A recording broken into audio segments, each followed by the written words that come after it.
Tercera parte. Mi aventura en tierra. 13. ¿Cómo empecé mi aventura en tierra? El aspecto de la isla cuando subí a cubierta a la mañana siguiente había cambiado por completo. Aunque la brisa se había calmado del todo, habíamos recorrido un largo trecho durante la noche, y ahora estábamos inmóviles una media milla al sudoeste de la baja costa oriental. Un bosque grisáceo cubría gran parte de su superficie. Este tono uniforme se interrumpía con algunas franjas de arena amarilla en las zonas más bajas y con numerosos árboles corpulentos de la familia de los pinos que descollaban por encima de los demás, aisladamente unos, en grupo otros, pero la coloración general era apagada y uniforme. Los montes se elevaban claramente por encima de la vegetación, como chapiteles de roca pelada. Todos se recortaban de manera extraña, y el catalejo, que era 300 o 400 pies más alto que los otros, poseía también la más singular configuración, irguiéndose abruptamente desde casi todos los lados para cortarse de pronto en la cima como el pedestal de una estatua. La Hispaniola chapuzaba los imbornales en el océano hinchado. Los botalones tiraban fuertemente de los motones, el timón daba bandazos a un lado y a otro y el barco entero crujía, gemía y saltaba como una maquinaria. Yo me agarraba a los brandales con todas mis fuerzas, y el mundo giraba vertiginosamente ante mis ojos, pues aunque me consideraba buen marinero con el barco en marcha, estar parado y balancearse como una botella era algo que jamás aprendí a soportar sin marearme, sobre todo por la mañana, con el estómago vacío. Quizá fue esto. Quizá fue el aspecto de la isla, con su bosque gris y melancólico, y sus enhiestos chapiteles rocosos y el oleaje que podíamos ver y oír espumeante y atronador en los altos acantilados. El caso es que, aunque el sol brillaba cálido y radiante, y las aves de la costa chillaban y pescaban en nuestro alrededor, y uno podía pensar que cualquiera se alegraría de pisar tierra otra vez, después de un viaje tan largo, a mí se me cayó, como suele decirse, el alma a los pies, y desde ese mismo momento detesté la sola idea de la isla del tesoro. Teníamos una mañana de trabajo agobiador por delante, pues no corría el menor soplo de viento y había que echar al agua los botes, tripularlos, remolcar el barco 3 o 4 millas, rodear la punta de la isla y entrar por un paso estrecho hasta el fondeadero situado detrás de la isla del esqueleto.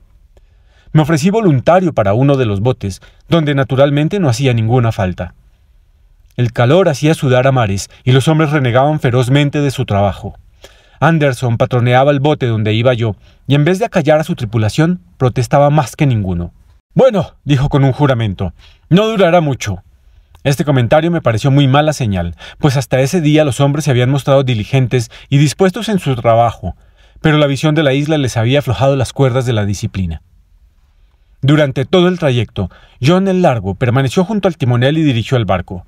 Conocía el paso como la palma de su mano, y aunque el hombre del escándalo cantaba más profundidad de la que registraba la carta, John no vaciló una sola vez. «El fondo tiene que ser un gran surco debido a la corriente», dijo. «Este paso se puede decir que está excavado con azada». Nos detuvimos exactamente donde había dibujada un ancla en la carta, como a 1/3 de una milla de una y otra costa. A un lado la isla mayor, al otro la isla del esqueleto. El fondo era claro y arenoso. El chapuzón de nuestra ancla levantó una nube de pájaros que huyó chillando hacia el bosque, pero menos de medio minuto después habían regresado y todo estaba de nuevo en silencio.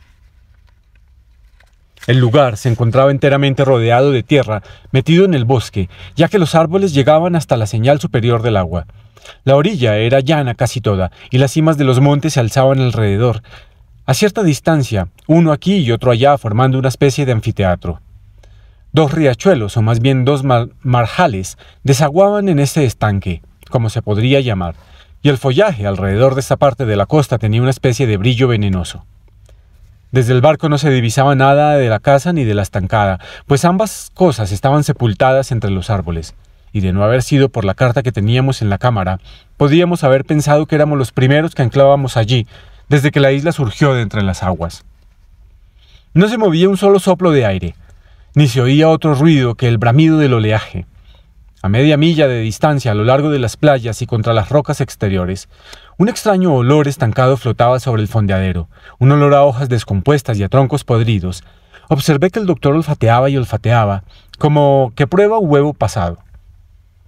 «No sé si habrá tesoros», dijo, «pero apuesto mi peluca a que hay malaria aquí». Si la actitud de los hombres había sido alarmante en el bote, cuando regresaron a bordo se volvió verdaderamente amenazadora. Se sentaron por la cubierta charlando y protestando. La orden más trivial era acogida con una mirada tenebrosa y obedecida a regañadientes y de muy mala gana. Incluso los marineros honrados se habían contagiado, pues no había un solo hombre a bordo que enmenase a otro. Evidentemente el motín se cernía sobre nosotros como una nube tormentosa. Y no éramos solo los del camarote quienes percibíamos el peligro. John el Largo se afanaba, yendo de grupo en grupo, deshaciéndose en consejos, y como ejemplo ninguno podía haberlo dado mejor.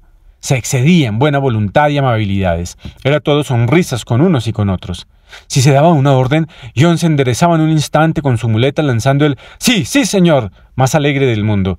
Y cuando no había nada que hacer, entonaba una canción tras otra, como para ocultar el descontento de los demás. De todos los indicios tenebrosos de aquella tenebrosa tarde, esta manifiesta ansiedad de John el Largo parecía la peor.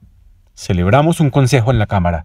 «Señor», dijo el capitán, «si me arriesgo a dar una orden más, se nos echará encima todo el barco. La situación es esta. Recibo una respuesta desabrida, ¿no? Pues bien, si contesto se levantarán contra nosotros en un instante, y si no contesto, Silver se dará cuenta de que tramamos algo, y habrá terminado el juego. Ahora bien, solo hay un hombre en quien podemos confiar». «¿Quién es?», preguntó el Squire. «Silver, señor», replicó el capitán. «Está tan deseoso como usted y como yo de suavizar las cosas. Están de tan mal talante. Silver no tardaría en hablar con ellos, si tuviese ocasión, y lo que yo propongo es brindarle esa oportunidad. Dejemos que los hombres bajen a tierra una tarde. Si se van todos, lucharemos desde el barco. Si no se va ninguno, nos quedamos en la cámara, y que Dios defienda a los justos. Si se van unos cuantos, tenga presente mis palabras, señor. Silver los traerá a bordo otra vez mansos como corderos». Así se decidió. Se repartieron pistolas cargadas a todos los hombres seguros. Hunter, Joyce y Redruth fueron puestos al corriente, y recibieron la noticia con menos sorpresa y mejor ánimo de lo que habíamos esperado, y luego el capitán subió a cubierta y habló a la tripulación. «Muchachos», dijo, «hemos tenido un día caluroso y estamos cansados y de mal humor. Una vuelta por tierra no le vendrá mal a nadie. Los botes aún están en el agua. Los que quieran pueden coger las canoas e ir a tierra esta tarde. Dispararé un cañón media hora antes de la puesta del sol». Creo que los muy estúpidos pensaron que se iban a partir las espinillas con el tesoro tan pronto como saltaran a tierra, pues todos salieron de su mal humor al instante, y profirieron un «hurra» que retumbó en el monte lejano, haciendo una vez más que los pájaros alzasen el vuelo y diesen chillidos alrededor del fondeadero. El capitán era demasiado listo para quedarse allí. Desapareció en un segundo, dejando que Silver arreglase el grupo, y creo que hizo muy bien. De haber permanecido en cubierta no habría podido fingir demasiado tiempo que ignoraba la situación. Estaba clara como el día. Silver era el capitán y tenía una tripulación poderosa y rebelde. Los hombres honrados, y no tardó en comprobarse que los había a bordo, debían de ser bastante bobos, o más bien creo que estaban todos descontentos en realidad, con el ejemplo de los cabecillas, unos más y otros menos, y los que eran buenas personas en general no se dejaban llevar ni arrastrar más lejos. Una cosa era ser abúlico y escurrir el bulto, y otra muy distinta apoderarse del barco y matar a gente inocente. Por último se organizó la expedición. Se quedaron 6 a bordo. Los otros 13, incluido Silver, empezaron a embarcar. Entonces fue cuando se me ocurrió la primera de mis ideas peregrinas, que tanto contribuyeron a salvar nuestras vidas. Si dejaban 6 hombres, estaba claro que nuestro grupo no podía dominar el barco y luchar desde allí, y dado que dejaban 6, estaba igualmente claro que el grupo de la cámara no tenía un momento necesidad de mi ayuda. Se me ocurrió de repente bajar a tierra. En un instante me deslicé por el costado, me acurruqué en el estrucucho del bote más próxima y casi enseguida se alejó del barco. Nadie reparó en mí, solo el proel, que dijo: «¿Eres tú, Jim? Agacha la cabeza». Pero Silver, desde el otro bote, miró de repente y voceó preguntando si era yo. Y a partir de ese momento empecé a lamentar lo que había hecho. Las tripulaciones iniciaron una regata hacia la playa, pero el bote en que iba yo llevaba cierta ventaja. Era más ligero y estaba mejor tripulado. De modo que se distanció considerablemente de su compañero y metió la proa entre los árboles de la orilla. Yo me agarré a una rama, salté a tierra y me sumergí en el bosquecillo más próximo, mientras que a Silver y al resto les faltaba aún unas 100 yardas. «¡Jim! ¡Jim!», le oí gritar. Pero como podéis suponer, no le hice caso. Saltando, sorteando obstáculos y abriéndome paso, corrí hacia adelante hasta que no pude más.